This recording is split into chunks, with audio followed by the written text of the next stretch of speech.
It's a story of how much can a human being physically take until they're pushed to sort of their limit.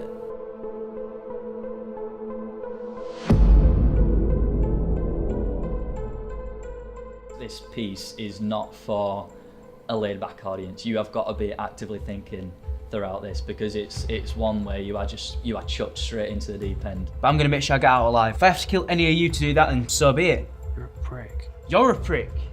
Stop bullshitting everyone and drop the Mr. Nice Guy act, because we know if you had to choose anyone here, you'd choose yourself. We'd all choose ourselves. I think Connor's a big softy, really, and I think he's just insecure in a level way. He wants to just make himself seem bigger than he actually is. When he bullies other characters, I feel like that's sort of showing through, and he just seems to get really, really beefy with everyone. But in actual fact, he's more of a vegetarian than a beef.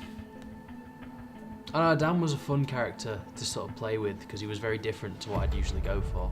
I just find the bad guy a lot more compelling. I feel like there's more that you can sort of do with playing the bad guy. So I'd usually gravitate towards either Connor or possibly even the scientist. So yeah, unless it had been suggested to me, I don't think I'd have ever really considered playing Dan. But I'm thoroughly glad that I did, because he's a very maternal sort of mother figure, but he can handle himself at the same time. So it was sort of fun to sort of be the guy who sort of tried to get the group together. Will is definitely reclusive, like in the room and outside, but then he gets put in with people like Connor, who like immediately dislike him.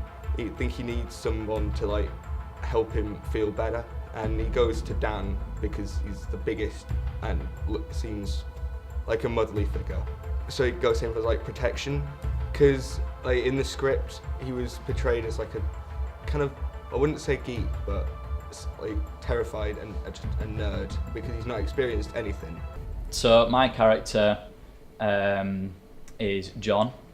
Very generic name, but he's a strong character as such, in that his appearance is strong. I think he puts a bit of a face on.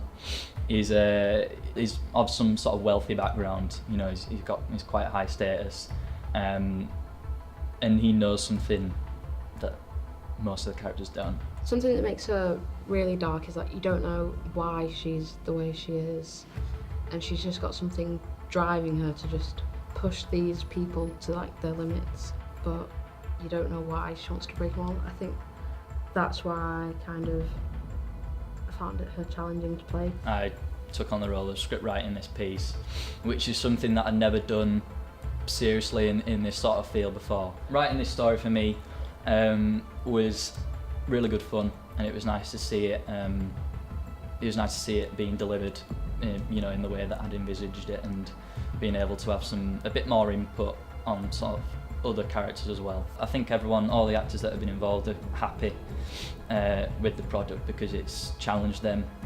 It's provided them with roles that they've not necessarily played before. The films turn out really professional, but behind the scenes we can all have a laugh, and we're all just big kids pretty much. And it looks awesome. And yeah, I had a blast, loved it.